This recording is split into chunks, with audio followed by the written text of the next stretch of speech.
The residential construction program here at SUNY Morrisville has a really wide scope of classes.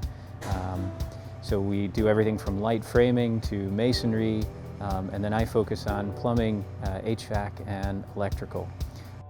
I have all the experience from what I've run into, so I kind of bring what I do back to the class and give them the experience that I got without them actually being there, so it works out kind of good for them. I had an interest in tiny homes, and so I was looking for something that could kind of get my foot in the door there, get some background knowledge and information, so I found Morrisville. I want to become my own contractor and own my own business eventually, but more so I'm going to go towards the electrical union, and this degree gets me into the second year of the electrical union. So really, if I wanted to, I don't need to work for someone, I could just start on my own. We really try to make sure our coursework is super applied, super relevant all the time. So the skills students come out of the program with are really high value and can be applied on the job starting on day one. This is stuff that you do every day on the job site rather than just in class. I think it's more fun too.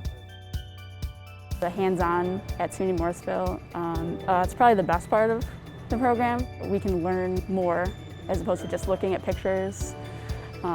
Me, I'm like a very good hands-on learner, so I want to touch it, I want to feel it, I want to know how tight it's supposed to be, I want to know what tool I need to have, and hands-on at Morrisville allows me to do all of that stuff.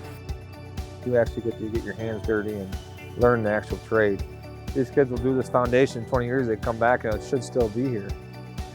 And so it's kind of rewarding that you can see that. Students in the program have skills in many different areas, right? So our breadth of coursework prepares them to jump on to a business or a construction crew that is really, let's just say, involved in all steps of the home building process. Students are also finding lots of employment in remodeling and restoring older buildings, mostly in the residential sector.